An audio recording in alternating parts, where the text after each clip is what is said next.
teman-teman, selamat datang. Sebelumnya perkenalkan, aku Veronica Glarasati dan kalian bisa panggil aku Laras ya. Aku merupakan salah satu mahasiswa Ilmu Komunikasi di Universitas Negeri Yogyakarta. Teman-teman, apa kabarnya nih? Semoga di tengah pandemi seperti sekarang ini, kita selalu dalam keadaan yang sehat ya. Tentunya jangan lupa untuk selalu mematuhi protokol kesehatan seperti mencuci tangan dan memakai masker. Nah, berhubung masih di tengah pandemi, pasti di antara kita masih banyak yang melakukan aktivitas pembelajaran di rumah. Untuk itu, hari ini aku mau mengajak kalian untuk bersama-sama belajar mengenai Kerajaan Majapahit. Kalian ada yang tahu nggak sejarah dari Kerajaan Majapahit? Yuk sama-sama kita bahas. Majapahit dikenang sebagai kerajaan terkuat yang pernah ada di Nusantara. Kerajaan Majapahit ini seringkali menjadi simbol perlawanan terhadap negara Belanda. Beberapa tokoh pendiri bangsa seperti Sultan Syahrir, Muhammad Yamin, dan yang lainnya menggunakan Majapahit sebagai simbol Indonesia. Bahkan Sultan Syahrir pernah berpidato mengenai Majapahit di sidang Dewan Keamanan PBB saat ia menjawab tuduhan dari diplomat ulung Belanda yang menyatakan Indonesia sebagai bangsa yang barbar. Sebelum kita membahas lebih dalam mengenai Kerajaan Majapahit, kita perlu mengetahui terlebih dahulu sebenarnya apa itu Kerajaan Majapahit dan bagaimana awal mula terbentuknya Kerajaan Majapahit. Nah, daripada penasaran, yuk kita bahas. Pembentukan Kerajaan Majapahit sendiri dimulai dari penyerangan Jayakatwang dari Kerajaan Kediri ke Kerajaan Singosari di tahun 1292 Masehi.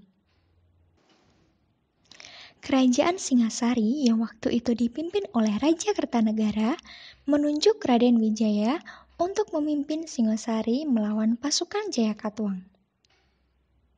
Itu usianya tuh masih muda banget. Raden Wijaya melarikan diri hingga menyeberang ke Madura. Dia menemui seorang adipati Madura bernama Arya Wiraraja. Ia meminta saran kepada Arya Wiraraja. Arya Wiraraja akhirnya memberi saran untuk berpura-pura menyerah ke Jayakatwang agar mendapatkan kepercayaan. Akhirnya, Raden Wijaya mengikuti saran Wiraraja. Setelah Jayakatwang percaya, Raden Wijaya meminta sebuah wilayah di daerah Tarik. Desa itu bakal digunakan oleh Raden Wijaya untuk pertahanan terdepan. Kalau Raden Wijaya harus menghadapi musuh yang menyeberang melalui Sungai Brantas. Pendirian itu dikisahkan di Naskah Pararaton, Naskah Negara Kertagama, Kidung Ranggalawe, Kidung Harsawijaya, dan diabadikan dalam Prasasti Kudadu tahun 1294 Masehi dan Prasasti Sukamerta tahun 1296 Masehi. Waktu itu, di tahun 1292 Masehi, daerah Tarik masih berupa hutan belantara. Pohon-pohon maja masih banyak tumbuh di sana di lembah Sungai Brantas. Menurut kitab Pararaton, nama Majapahit diambil dari buah maja yang rasanya pahit. Nah, karena banyaknya pohon maja yang tumbuh di sana, maka daerah itu diberi nama Majapahit. Daerah pemberian Jayakatwang ke Raden Wijaya itulah yang menjadi cikal bakal berdirinya Kerajaan Majapahit yang akhirnya berkembang jadi kerajaan besar. Pusat Kerajaan Majapahit sendiri diperkirakan di daerah Trowulan, Kota Mojokerto, Jawa Timur. Di sana tuh ya, banyak ditemukan bekas tembok, pondasi, pintu gapura, candi, saluran air, dan juga kolam. Raja pertama Kerajaan Majapahit ini tentu saja adalah Raden Wijaya. Dia dinobatkan sebagai raja tahun 1293 dan menjabat sampai tahun 1309 Masehi. Di masa pemerintahannya, Raden Wijaya selalu menghargai semua orang yang berjasa terhadapnya. Sumber-sumber sejarah tentang Kerajaan Majapahit bisa diperoleh dari Kitab Pararaton atau Kitab Raja-Raja dan Kitab Negara Kertagama. Kitab Pararaton gak cuma menceritakan tentang Ken Arok aja loh, tetapi juga tentang sejarah singkat lahirnya Kerajaan Majapahit. Sedangkan kalau Kitab Negara Kertagama berisi tentang puisi Jawa kuno yang ditulis di masa keemasan Majapahit. Setelah Raden Wijaya, kekuasaan Majapahit jatuh ke tangan Jayanegara di tahun 1309 sampai 1328 Masehi. Nah, ada yang menarik nih dari Jayanegara. Dia dinobatkan sebagai raja saat usianya masih 15 tahun. Wah, kira-kira dia mampu nggak ya jadi raja? Kan masih muda banget tuh. Sesuai dugaan, Jayanegara ini adalah seorang raja yang tidak cakap, bahkan dijuluki Kalagemet, yang artinya lemah dan jahat. Di masa pemerintahannya, sering banget terjadi pemberontakan. Salah satunya dari seorang penasihat raja yang bernama Rakuti. Alhasil, seorang bayangkara pasukan pengawal raja bernama Gajah Mada berhasil menyelamatkan Jayanegara ke sebuah desa bernama Badander. Namun sayangnya Jayanegara tetap meninggal di tangan seorang tabib yang bernama Tanca, yang juga menaruh dendam ke Jayanegara. Pengganti Jayanegara adalah seorang perempuan. Karena Jayanegara gak mempunyai anak, maka ia digantikan oleh adiknya yang bernama Gayatri atau Bre Kahuripan dengan gelar Tribuana Tunggadewi, yaitu di tahun 1323 sampai 1350 Masehi. Meskipun Tribuana Tunggadewi memerintah selama 22 tahun, masa pemerintahannya juga tidak berjalan dengan mulus. Tepatnya, di tahun 1331 Masehi, 3 tahun setelah ia memerintah, terjadi pemberontakan di Sadeng dan Keta, wilayah Besuki, Jawa Timur. Pemberontakan ini lagi-lagi berhasil diatasi oleh Gajah Mada. Nah, atas jasanya inilah ia akhirnya diangkat sebagai Mahapati Hamengkubumi Majapahit di tahun 1336 Masehi. Saat pengangkatannya ini, ia mengucap sumpah yang sangat terkenal, yaitu Sumpah Palapa. Pastinya kalian semua sudah tahu kan apa itu Sumpah Palapa? Intinya, Gajah Mada tuh nggak bakal deh bersenang-senang sebelum menyatukan Nusantara. Sepeninggalan Gayatri tahun 1350 Masehi, ia digantikan oleh anaknya yang bernama Hayam Wuruk. Hayam Wuruk memerintah dari tahun 1350 Masehi sampai 1389 Masehi. Di masa pemerintahan Hayam Wuruk, Majapahit mencapai puncak kejayaan. Bahkan luas kekuasaannya mencapai ke beberapa negara lain di Asia Tenggara. Selain itu, karya sastra mengalami kemajuan yang sangat pesat. Di tahun 1365 Masehi, ditulis Kitab Negara Kertagama oleh Empu Prapanca, Kitab Arjuna Wijaya dan Sutasoma yang ditulis oleh Empu Tantular. Nah, sebenarnya apa aja ya faktor-faktor yang mendorong Majapahit hingga mampu mencapai puncak kejayaannya? Selanjutnya, aku akan mengajak kalian semua untuk membahas faktor-faktor apa aja sih yang membuat Majapahit berhasil mencapai masa kejayaannya.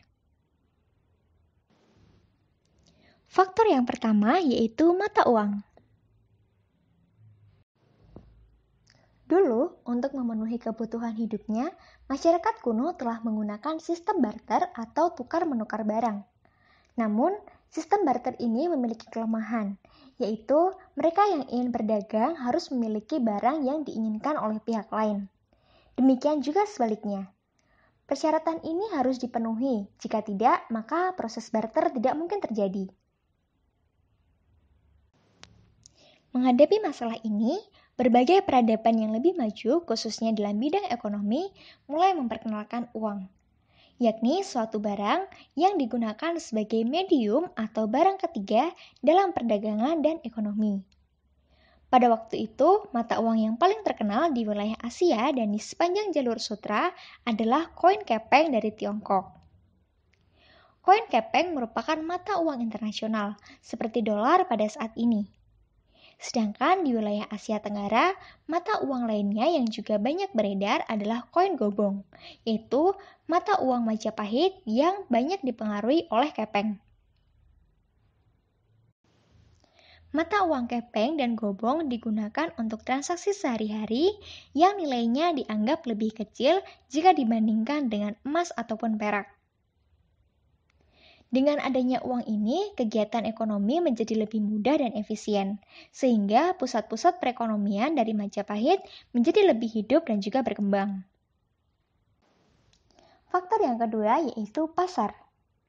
Salah satu aspek terpenting yang menentukan maju atau tidaknya suatu negara adalah transportasi.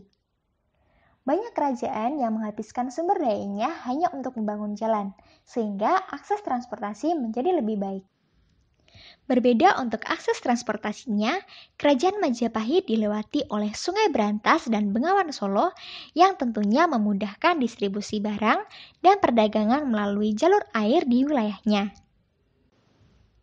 Selain itu, Majapahit juga memiliki banyak kota-kota pelabuhan seperti Surabaya, Pasuruan, Gresik, Tuban, dan lainnya yang berhasil menjadi pusat ekspor dan impor dari Kerajaan Majapahit. Jika Kekaisaran Tiongkok menjadi unggul karena Grand Canal-nya, Majapahit juga memiliki keunggulan serupa dari kondisi geografisnya. Keunggulan tersebut sangat berpengaruh dalam menumbuhkan pusat-pusat perdagangan, baik dalam bentuk pasar ataupun kota pelabuhan. Alhasil, dengan keberadaan pusat-pusat perdagangan tersebut, ekonomi Majapahit menjadi lebih maju dan siap digunakan untuk menunjang berbagai keperluan dari Kerajaan Majapahit. Faktor yang ketiga yaitu pertanian. Bagi generasi zaman sekarang, pertanian mungkin dianggap sebelah mata. Namun, sejarah berkata lain. Pertanian merupakan salah satu faktor utama yang menentukan maju atau tidaknya suatu negara. Khususnya apabila negara tersebut memiliki populasi yang besar. Sektor pertanian yang dikelola dengan baik akan menjamin kebutuhan pangan bagi masyarakatnya. Jika sewaktu-waktu terjadi bencana, pemerintah dapat menggunakan stok pangan yang ada untuk memenuhi kebutuhan pangan dari masyarakat yang membutuhkannya. Sektor pertanian dianggap sebagai salah satu faktor utama yang mendorong Kerajaan Majapahit mencapai puncak kejayaannya. Kira-kira mengapa demikian? Hal ini dikarenakan pertanian Majapahit bukanlah pertanian biasa. Pulau Jawa memang terkenal akan gunung berapinya yang masih aktif bahkan hingga sekarang ini. Gunung tersebut sewaktu-waktu dapat meletus dan menyebabkan korban jiwa. Di sisi lain, terjadinya bencana juga memiliki manfaatnya tersendiri, seperti lava dan abu vulkanik yang di kemudian hari akan berubah menjadi tanah vulkanik. Tanah vulkanik merupakan salah satu tanah tersubur di dunia yang sangat bermanfaat bagi kegiatan pertanian. Masyarakat Majapahit saat itu sudah mengenal dan menggunakan sistem pertanian secara bertingkat. Selain itu, mereka juga telah menggunakan teknologi pertanian seperti bendungan dan sistem irigasi.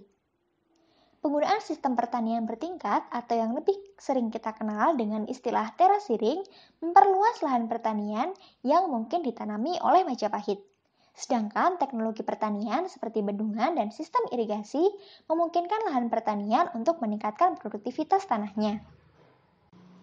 Tanah yang subur membuat Majapahit dapat memproduksi lebih banyak pangan yang kemudian dapat dimanfaatkan untuk menjamin ketersediaan pangan dan menunjang populasi yang lebih besar. Dengan tanah yang subur, negara juga dapat menunjang kehidupan mereka yang bekerja di luar bidang pertanian. Misalnya seperti mereka yang bekerja di bidang pemerintahan atau birokrasi. Oleh karenanya, pertanian yang kuat sangat berpengaruh dalam mewujudkan kejayaan Majapahit. Oke teman-teman, di video kali ini kita sudah belajar mengenai Kerajaan Majapahit. Pertama, kita belajar mengenai awal terbentuknya Kerajaan Majapahit, yang awalnya berupa Rutan Belantara di Desa Tarik yang kemudian menjadi kerajaan besar bernama Majapahit. Kedua, kita belajar tentang kehidupan politik Kerajaan Majapahit dari awal terbentuk hingga mencapai puncak kejayaannya di masa pemerintahan Hanyam Wuruk. Terakhir, kita belajar mengenai masa kejayaan Majapahit yang didorong oleh beberapa faktor. Nah, kerajaan Majapahit ini adalah bagian akhir kita belajar kerajaan Hindu-Buddha sebelum Islam berkembang pesat. Terima kasih sudah menonton sampai akhir. Sampai jumpa di video selanjutnya. Bye!